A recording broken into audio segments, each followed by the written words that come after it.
So it's time to answer the questions that $3 supporters had in the month of March. If you'd like to ask a question for April, just follow the links below to either Patreon or Subscribestar, or become a supporter at the $3 level and comment on the latest AMA post. We'll start off with Agony, who asks, as a follow-up on my January question about book burning, what do you think of eBay trying to stop the reselling of some of the Dr. Seuss books? Yeah, they're just canceling anything these days. And it isn't just eBay. They're not even publishing these books, and schools are pulling them from their libraries. I don't really get what the Dr. Seuss thing is all about, but the one I know specifically that they mentioned is, in my opinion, one of the best books ever written, and to think that I saw it on Mulberry Street. Really, that kid's imagination is just astounding, and it also says so much about human nature when he wimps out at the very end. Truth be told, cancel culture has become its own parody by this point. How can anyone take it seriously anymore? Tomasz Urbański asks, any favorite pistol or revolver? Another superlative. Plus, I'm not really that much of a gun nut. I like revolvers in general. You get a good revolver and they just work. They don't need much maintenance and there's not much that can go wrong. And they'll lie around for years and then just work when you need them. As far as the semi-autos go, I don't think I would have a Glock because of the trigger, but get a good Ruger or a Beretta? I don't really have a favorite brand. It's going to be more about what your situation is. It's one thing if you're going to be taking it to the range every week and continually cleaning and maintaining it, as opposed to something that just lies there until you need it. Or do you want to carry it around in your purse or whatever? A good snub nose might work well for that. Physicality can play a role too. If you're a small person or a weak person, you're not going to want a 45 ACP or anything big and hefty like that. But a 380 with hollow points will give you the same stopping power. Gun nuts seem to love the Desert Eagle, and they are pretty awesome, but from a practical standpoint, I think they're only good for two things. Firing at the range for fun, and the intimidation factor. You know, if you pull out the big gun at a home invader or something. But in a case like that, you're probably better off with a pump-action shotgun, because when you cock that thing, that's going to send them running if they have any sense in their head. And finally, Josh Havins asks, I recently got into a debate with a friend on minimum wage. He sent me these links to debunk my claims. And I've got a playlist on the minimum wage with a bunch of videos that you're going to want to reference if you're looking at this. I said minimum wage causes unemployment. He responded with this link, saying that minimum wage doesn't affect employment until it reaches 60% of the median income. Well, the first thing you notice is it's a link to Twitter. But this guy, and I'm not going to try to pronounce his name, but apparently he's an economist at the University of Massachusetts Amherst. He says, minimum wage, monopsony, and unemployment insurance. He also very kindly gave us his pronouns so that we don't misgender him, so isn't that nice of him? So considerate. So he's got this long Twitter thread, and I'm not going to go over every single thing it says, but I do want to talk about the claim. Now, the claim is minimum wage doesn't affect employment. Doesn't affect employment until it reaches 60% of the median. Here's what he actually said. Basically, we seem to find that up to close to 60% of the median, employment effects were quite modest. Quite modest. Not that they're not there, they're just modest. And in the screenshot of the paper it says, moreover, we find that the level of minimum wages that we study, which range between 37 and 59% of the median wage, have yet to reach a point where the job losses become sizable. So they're just not sizable. Hey you, guy who no longer has a job because of the minimum wage, it's okay because it's not sizable. Yeah, we know you're in a rough situation right now and you don't know how you're going to feed your family, but don't worry about it. It's just modest. Funny thing, I didn't see anything that's saying he's specifically a labor economist, so if he's not, then he's not working with his expertise. But he says something here that I think is just beautiful. I think it might be one of those quiet part out loud kind of things. And I think in one sentence, he has summed up the whole problem with this kind of mentality of academia and public policy making, and the whole mindset of taking people's lives and reducing them to mathematical equations. He says, yes, we need evidence-based policy, but we also need policy-based evidence. policy-based evidence. So we don't just want to base our policies on the evidence, we want to base our evidence on the policies. Yes, it's the cardinal sin of science, starting with the conclusion. It's like they said in Doctor Who, they don't alter their views to fit the facts, they alter the facts to fit their views. And he does have a little disclaimer there, don't get ideologically attached to a policy and be willing to move with evidence, that's good, but the policy should not be affecting the evidence at all, because that has nothing to do with it. But to see what it's all about, the policy, in this case raising the minimum wage, is what it is, and so we're going to look at evidence in that light, and maybe we'll let it make some modifications to the policy, like the upper limit of how much we'll raise it, but we'll be looking at policy-based evidence. So all our evidence will be based on that, and we won't be letting anything in that contradicts the policy.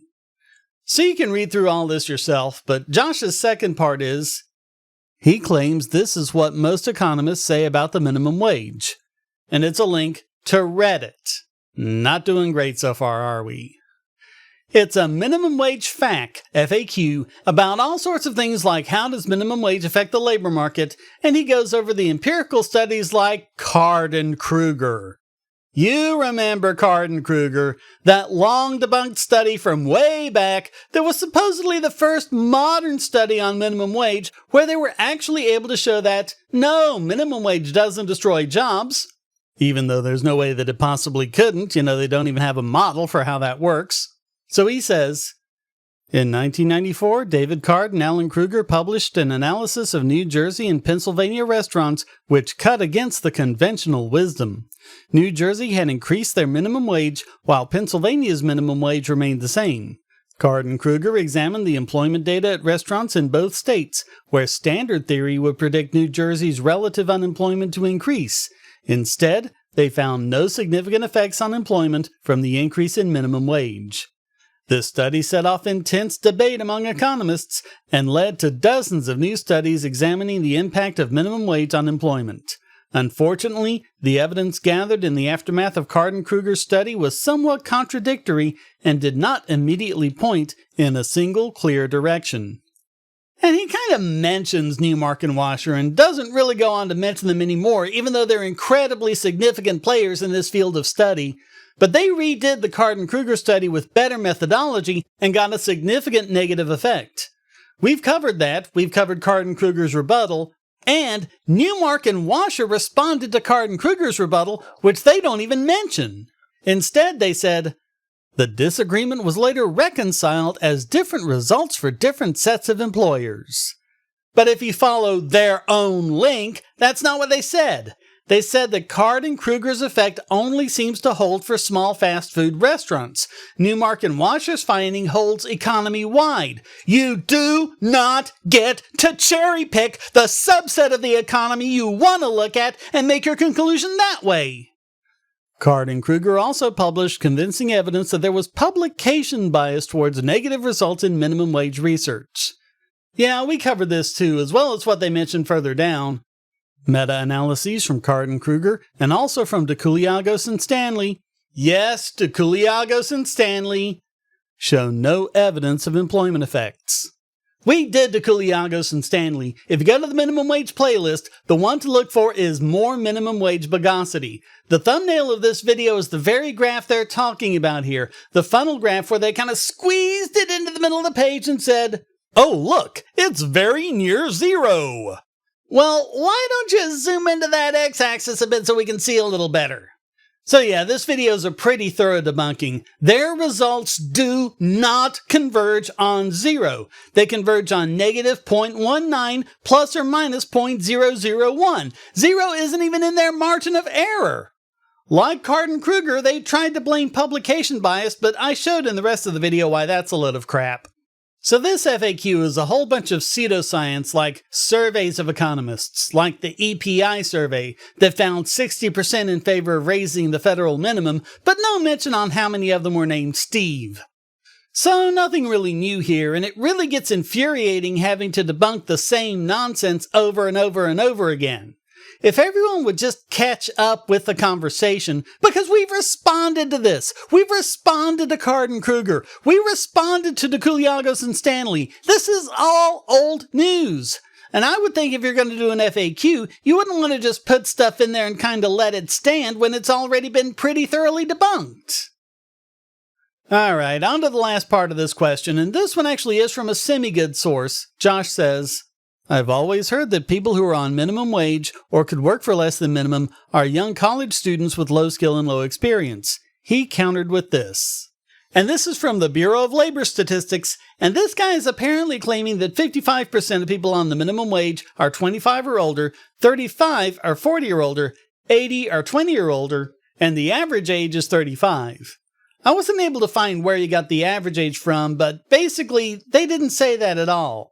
What they say on the very first page is, minimum wage workers tend to be young.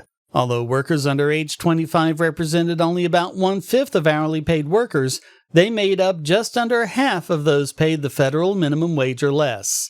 Among unemployed teenagers, ages 16 to 19, paid by the hour, about 8% earn the minimum wage or less, compared with about 1% of workers aged 25 and older.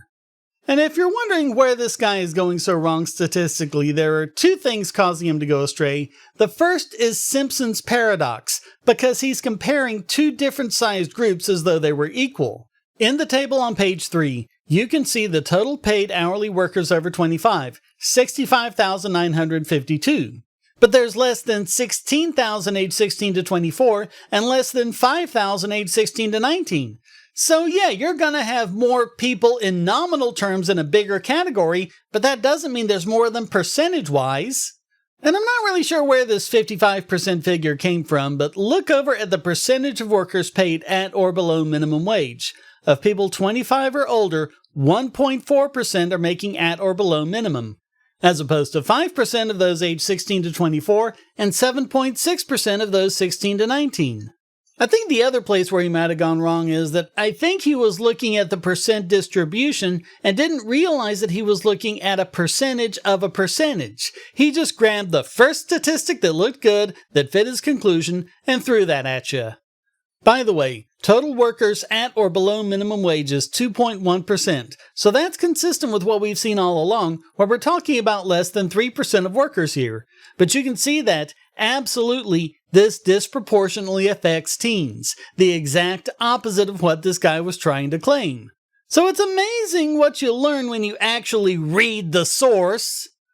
Some other interesting things to note. Breaking down by gender, for men, the total working at or below minimum wage is 1.6%, compared to 2.6% for women. So it affects women more than it does men.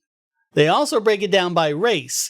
White men and women working at or below minimum are 2.0%, Black or African American 2.6%, Asians are 1.7, so slightly less than whites, and Hispanic or Latino is 1.9, so about the same as it is overall. So as we've pointed out over and over again, minimum wage disproportionately affects blacks. And in each racial category, it affects women more than men. The gender disparity is among all races.